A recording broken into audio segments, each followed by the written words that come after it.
এবার কিন্তু 25% আমার মনে হচ্ছে না যে সরকারকে আরো বেশি চাপাবে, অন্তত 50% দিতে বলবে। হার্ডলি আপনার সেটাকে 1.5 থেকে 2 মাসের মধ্যেই সময় দেবে। পুজোর আগেই আমরা পাবো যে আমাদের দুই মাননীয় জেলাদয় তারা কিন্তু কঠোর মনোভাবটা কিন্তু 16 তারিখ দেখিয়েছে। আগে আপনারা 25% দিন, তারপরে আপনাদের কথা শুনবো। আমার পাড়া আমার সমাধান 10 লক্ষ টাকা করে বুথে। আমি বলছি মমতা ব্যানার্জি তো বলেন এত কাজ হয়ে গেছে, এত কাজ হয়ে যাওয়ার পরও এখনো কাজ বাকি থাকে কি করে? এই সরকার কিভাবে সরকারি কোষাগারের টাকা নষ্ট করছে? আর দিয়ে তো আপনাদের ন্যায্য দাবি, আপনাদের স্যালারির পার্ট, সেই টাকা কেন দিচ্ছে না? এই প্রশ্নটা সুপ্রিম কোর্টের তরফে কেন প্রশ্ন করা হচ্ছে না? 5 বছরে 13,000 কোটি টাকা এক প্রকার মেরে নিয়েছে এই সরকার। যে বেতন পেনশন তাতে যে অ্যালোকেশন থাকে সেই টাকাটা আমাদের প্রত্যেক বছর সেটা খরচ করে না পুরো টাকাটা। বিগত যে সরকারকে সেন্ট্রাল গভর্নমেন্ট যা টাকা দিয়েছে তার 362%। আমরা জোর দিয়ে বলছি, কেউ যদি চ্যালেঞ্জ করে আমি একদম নথি দেখিয়ে দেবো, তাহলে বুঝুন তো আমরা এগুলো তুলে ধরতে পারি। আমরা তো পুরো টাকাটা খরচ না করলে কি হয়, সরকারি তহবিলে সেগুলো গিয়ে জমা হয়। কলকাতায় যে বড় বড় পুজোগুলো হয় তাদের যে অ্যাডভার্টাইজমেন্ট থাকে বিভিন্ন কোম্পানির তরফ থেকে, তাতেই তো অনেক টাকা উঠে যায়। তাদের কি 1 লক্ষ টাকা করে দেওয়ার কোনো প্রয়োজন আছে এই সরকারের? খুললো মানে সরকারি তহবিলের টাকা লুট হচ্ছে, অথচ আমরা মানে হক পাও না। আমাদের আইনি অধিকার, সাংবিধানিক অধিকার, একটা দুটো নয়, যে আমাদের ট্রাইব্যুনাল, হাইকোর্ট, এমনকি সর্বোচ্চ আদালত এই বার্তা দিয়ে দেওয়ার পরও সরকার হাত গুটিয়ে বসে আছে। সরকার দিচ্ছে, অডিটটা কে করবে? সরকার যখন দিচ্ছে, প্রত্যেকটা পুজো কমিটির থেকে 1 লাখ টাকা বা এই যে 85,000 টাকা দিয়েছে, তার অডিট রিপোর্ট চেয়েছে। মলয় মুখোপাধ্যায় বলছেন? হ্যাঁ বলছি। আমি বিবিধ নিউজ থেকে অমিত বলছিলাম। বলুন। রাজ্য সরকারের তরফে তো আমার পাড়া আমার সমাধান তার ব্যবস্থা করা হলো ভোটের আগে, এবং প্রতিটা বুথের জন্য 10 লক্ষ টাকা করে বরাদ্দ, প্রায় 8,000 কোটি টাকা, এবং ক্লাবগুলিকে পুজোর আগে 1 লক্ষ টাকা করে অনুদান দেওয়ার পরিকল্পনাও শুরু হয়ে গেছে, প্রস্তুতি শুরু হয়ে গেছে। বিয়ের বেলায় রাজ্য সরকারের এত অস্বস্তি কিসের বলুন তো? সেই প্রশ্নটা তো আমরা বারংবার তুলছি যে বিগত 2018 সাল থেকে রাজ্য সরকার পুজো কমিটিগুলিকে টাকা দেওয়া শুরু করে। সেটা প্রথমে 10,000 টাকা, সেটা তবুও নয়, একটা সহ্যের মধ্যে ছিল। 10,000-এর পরে 25,000, 50,000, 60,000, 70,000, 85,000, এবার দেখি 1 লাখ টাকা দেবে। মানে 1,000 কোটি টাকারও উপরেই আপনার আমার মনে হয় খরচা হয়ে গেছে। এবং এই যে 8,000 কোটি টাকা, এই 8,000 কোটি কি পাড়ায় সমাধান নাকি মাথা মুন্ডু অতটা মনেও থাকে না। এক গাদা সব এইসব করে সাধারণ মানুষকে চমক দেয়। কিন্তু এই যে 8,000 কোটি টাকার আমাদের 25% মর্গ ভাতা দিতে 10,000 কোটি টাকা লাগার কথা ছিল, বলেছিল। তাহলে সেক্ষেত্রে 8,000 থেকে মাত্র 2,000 কোটি টাকা তাহলে দিতে পারতো না? কেন দিল না? এবং সত্যি কথা বলতে কি, এই যে মাননীয় দুই বিচারক সঞ্জয় কারণের বেঞ্চ, তারা কিন্তু পরিষ্কার বলে দিয়েছে যে এখনো মনে আছে যে তাদের যদি মানে আমাদের এবং যারা পার্টি এবং সরকারের যদি কোনো বক্তব্য থাকে, সেটা 4 সপ্তাহের মধ্যে রিটেন সাবমিশন করতে বলেছিল। একদম ডেট অফ অর্ডার, অর্থাৎ 16ই মে 2025-এ যেদিন অর্ডারটা বেরিয়েছিল, বলেছিল যে written submission of the issue within 4 weeks. 4 সপ্তাহের মধ্যে কোনো পার্থক্য থাকতেই পারে। আমরা দিয়েছিলাম, আমরা বলেছিলাম, আমরা দুটো কলমই লিখেছিলাম, যেটা হচ্ছে যে সর্বোচ্চ আদালতের যা সিদ্ধান্ত নেবে সেটাই শিরোধার্য। কারণ আমরা তো অর্ডারটা পেয়ে গেছি। আমরা তো all India consumer price index অনুসারে বছরে যে 2 বার দিয়ে সেটার তো আমরা পেয়ে গেছি। ওখানে একটা ইন্টারিম অর্ডার বার করেছে, সেটা সরকারের সুবিধার্থে। অর্থাৎ সরকার 50% বলেছিল, মানে সুপ্রিম কোর্ট, কিন্তু সেটা মাজা ভেঙে যাবে বলে সেটাকে কমাতে বলে, সে কমাতে বলে 25% বলেছে।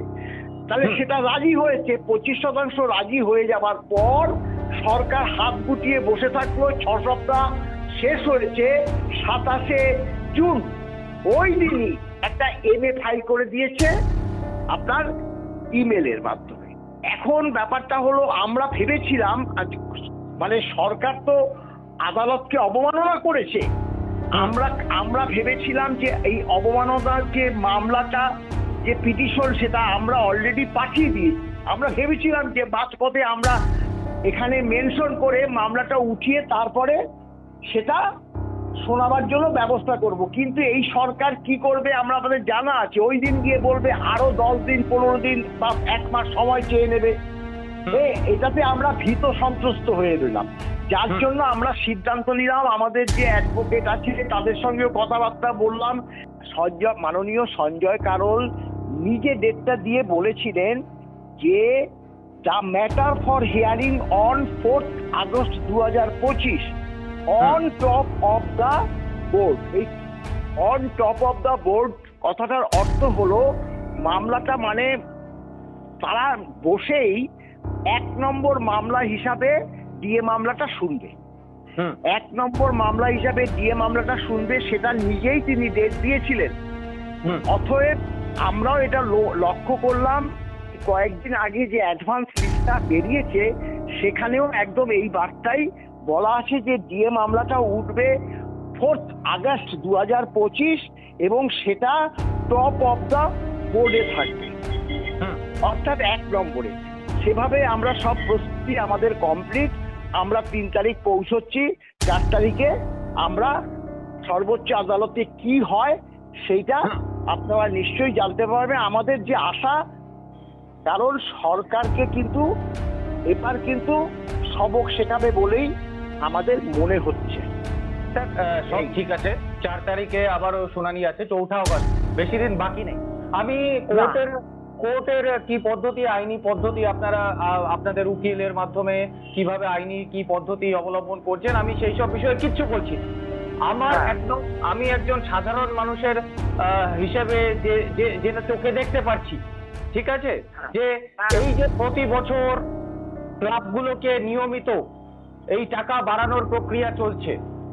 প্রথমে আপনি 10,000 টাকা বললেন, সেই 10,000 টাকা করোনা মহামারী উপলক্ষে ক্লাবগুলো যাতে কোনো সমস্যায় না পড়ে আর্থিকভাবে, কারণ টাকা পয়সার একটা সমস্যা হতে পারে, ঠিক আছে, মানা যায়। তারপর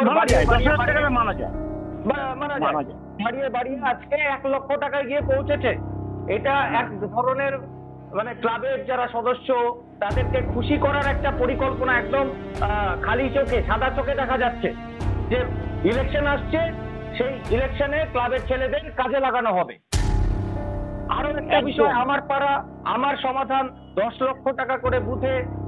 আমি বলছি, মমতা ব্যানার্জি তো বলেন এত কাজ হয়ে গেছে, এত কাজ হয়ে যাওয়ার পরও এখনো কাজ বাকি থাকে কি করে? মানে 10 লক্ষ টাকা কি পাইয়ে দেওয়ার চেষ্টা, ভোটের আগে খুশি করার চেষ্টা? কারণ তৃণমূল কংগ্রেসের সমস্ত নেতাদের বিরুদ্ধে এই কাটমানি খাওয়ার অভিযোগ ওঠে। আমি অভিযোগের ভিত্তিতেই বলছি। আমি বলছি, আমরা যেটা দেখতে পাচ্ছি সাদা চোখে সাধারণ মানুষ, যে এই সরকার মানে কিভাবে সরকারি কোষাগারকে নষ্ট করছে, টাকা, সরকারি কোষাগারের টাকা নষ্ট করছে। আর দিয়ে তো আপনাদের ন্যায্য দাবি, আপনাদের স্যালারির পার্ট, সেই টাকা কেন দিচ্ছে না? এই প্রশ্নটা সুপ্রিম কোর্টের তরফে কেন প্রশ্ন করা হচ্ছে না? নাকি আপনাদের কৌশলীর কোনো গাফিলতি রয়েছে? না, আমরা তো বারংবার বলছি, আমরা তো বলছি যে আমাদের যে, দেখুন, কতগুলো তো প্রসিডিওর থাকে।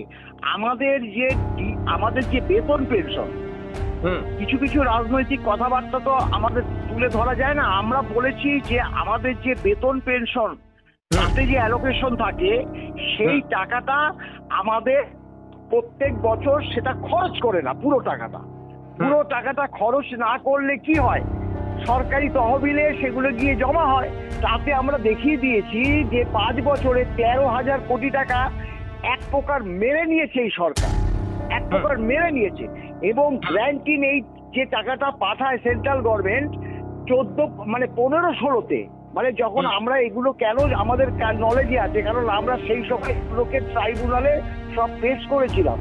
15-16 সালে আপনার 362% বেশি গ্র্যান্টিং এইড সেন্ট্রাল গভর্নমেন্ট এই রাজ্য সরকারকে দিয়েছিল। এই গ্র্যান্টিং এইডের মধ্যে আমাদের যে বেতন ভাতা, শিক্ষকদের মায়না, এগুলো অনেকটা অংশ থাকে। অর্থাৎ বিগত যে সরকারকে সেন্ট্রাল গভর্নমেন্ট যা টাকা দিয়েছে তার 362%। আমরা জোর দিয়ে বলছি, কেউ যদি চ্যালেঞ্জ করে আমি একদম নথি দেখিয়ে দেবো, তাহলে বুঝুন তো আমরা এগুলো তুলে ধরতে পারি। আমরা তো বলতে পারি না সরকার কি নীতি নিল সেটার উপর আমাদের বলার তো দরকার নেই। আমরা কি বলবো, আমরা এগুলোকে নিশ্চয়ই বলছি। এবং এই যে ধরুন এখন এই 21শে জুলাই লোক টানতে দেখেছি টাকা দিতে, মদ মাংস খাওয়াতে, আপনাদের ইউটিউব চ্যানেলগুলোই তো দেখিয়েছে, চেম্বারে দেখে টাকা দিচ্ছে। অর্থাৎ কি, তুমি আমাদের ওখানে জয়েন করো, অর্থাৎ গিয়ে উপস্থিত হও, ভিড় বাড়াও, তার বিনিময়ে টাকা পাবো। এগুলো তো দেখছি, এগুলো তো। এবং এই যে 8,000 কোটি টাকা আবার খরচা করছে, এই খরচাগুলো ঠিক পুজোর আগ দিয়ে খরচাটা করবে। দেখুন এখনো পর্যন্ত কিন্তু 1 লক্ষ টাকা বললেন বটে, গতবার কিন্তু 4-5 মাস আগেই কিন্তু ডিক্লেয়ার করেছিল, এখনো কিন্তু ডিক্লেয়ার করেনি। কারণ জানে কিছুটা সমালোচনায় পড়বে। 1 লক্ষ টাকা। আবার দেখুন সত্যি কথা বলতে অনেক দুর্গা পুজো আছে 2 লাখ 2.5 লাখ 1 লাখ টাকার মধ্যে পুজো করে, গ্রামের অনেক পুজো আছে। তাদের কিছু পরিমাণ যদি সরকার সাহায্য করে সেক্ষেত্রে সেটা মানানসই। কিন্তু যাদের 50 লক্ষ অ্যাবভ খরচ তাদের কেন সরকার দেবে? অনেকটা কিন্তু লক্ষ্মী ভান্ডারের মতো। দেখুন লক্ষ্মী ভান্ডারে যে 1000 টাকা 1200 টাকা দিচ্ছে, এখানে একজন WBCS অফিসারের যদি আপনার পরিবার, তার ওয়াইফ সে পাবে, যদি হাউস ওয়াইফ হয়, সে যদি হাউস ওয়াইফ হয় তাহলেই পাবে। আরে কোনো ক্রাইটেরিয়া থাকবে না, মানে সবাইকে দিয়ে দাও। এই ঘটনা ওই দেখবেন বলবে রেশন কার্ড 9.5 লক্ষ মানে 9.5 কোটি মানে সে লোককে আমরা রেশন দিচ্ছি। আরে 10 কোটি তো লোক, 9.5 কোটি। আমার নিজেরই তো রেশন কার্ড নেই, আমি রেশন কার্ড কেন করবো? আমি সরকারি কর্মচারী। মমতা ব্যানার্জির পরিসংখ্যান নিয়ে যতটা কম বলা যায় ততটাই ভালো। স্যার আমি বলছি যে এই কলকাতা, আপনি একদম ঠিক কথা বলেছেন, কলকাতায় যে বড় বড় পুজোগুলো হয় তাদের যে অ্যাডভার্টাইজমেন্ট থাকে বিভিন্ন কোম্পানির তরফ, তাতেই তো অনেক টাকা উঠে যায়। তাদের কি 1 লক্ষ টাকা করে দেওয়ার কোনো প্রয়োজন আছে এই সরকারের? কোনো জাস্টিফিকেশন নেই, কোনো জাস্টিফিকেশন নেই। এই টাকাটা দেওয়ার মানেই হচ্ছে ওই ক্লাবটা তো প্রচুর তাদের সদস্য থাকে, ওই টাকাটা ডিসবার্সমেন্ট হয়ে যায় পুজোর সময়। দেখুন কারো যদি একটা ইয়ং ছেলের পকেটে যদি আপনার 10-12 হাজার টাকা থাকে, তাহলে তো তাদের তো ফুর্তি করার অনেকটা উপায় হয়ে যায়। কারণ অধিকাংশ তো বেকার, তাদের চাকরি নেই। পুজোর সময় যদি 10,000 টাকা পকেটে থাকে তাহলে তাদের 4 দিন ভালো কাটে। আর সেই টাকাটা কে ব্যবস্থা করছে? এই রাজ্য সরকার ব্যবস্থা করছে, এই রাজ্য সরকার ব্যবস্থা করছে। কারণ এই যে টাকার হিসাব নেই, কারণ সরকার দিচ্ছে, অডিটটা কে করবে? সরকার যখন দিচ্ছে, প্রত্যেকটা পুজো কমিটির থেকে 1 লাখ টাকা বা এই যে 85,000 টাকা দিয়েছে, তার অডিট রিপোর্ট চেয়েছে। তাহলে মানে খুললো মানে সরকারি তহবিলের টাকা লুট হচ্ছে, অথচ আমরা মানে হক পাও না। আমাদের আইনি অধিকার, সাংবিধানিক অধিকার, একটা দুটো নয়, যে আমাদের ট্রাইব্যুনাল, হাইকোর্ট, এমনকি সর্বোচ্চ আদালত এই বার্তা দিয়ে দেওয়ার পরও সরকার হাত গুটিয়ে বসে আছে। এবার আমরা কি করব? সর্বোচ্চ আদালতের কাছে আমাদের এই আশাটা তো থাকবে, রুল করে চিফ সেক্রেটারি এবং ফিনান্স সেক্রেটারিকে একদম কঠোরভাবে চাপ দিক। সুপ্রিম কোর্টের নির্দেশ রয়েছে, ডিএ তো দিতেই হবে সরকারকে, আজকে হোক আর 2 দিন বাদে। আপনার কি মনে হয় যে পুজোর আগে কি আপনাদের এই ডিএ পাওয়ার সম্ভাবনা আছে, নাকি ভোট প্রিয় মমতা ঠিক ভোটের আগে আপনাদের খুশি করবার জন্য ডিএ দেবেন? দেখুন 25% যদি 1.5 মাস সময় দেয়, এবার কিন্তু 25% আমার মনে হচ্ছে না যে সরকারকে আরো বেশি চাপাবে, অন্তত 50% দিতে বলবে। হার্ডলি আপনার সেটাকে 1.5 থেকে 2 মাসের মধ্যেই সময় দেবে। পুজোর আগেই আমরা পাবো, মানে আমরা নিশ্চিত যে পুজোর আগেই কিন্তু এই যে আমাদের 2 যে মাননীয় যে মানে জাজদ্বয়, তারা কিন্তু কঠোর মনোভাবটা কিন্তু 16 তারিখ দেখিয়েছে। আগে আপনারা 25% দিন, তারপরে আপনাদের কথা শুনবো। তাহলে সেক্ষেত্রে 4 তারিখ একটা ভাইটাল আপনারা নিশ্চয়ই জানতে পারবেন পরবর্তীকালে কি হয় না হয়। আমাদের একদম আশা 100% যে আমরা পুজোর আগেই অন্তত টাকাটা পাবো।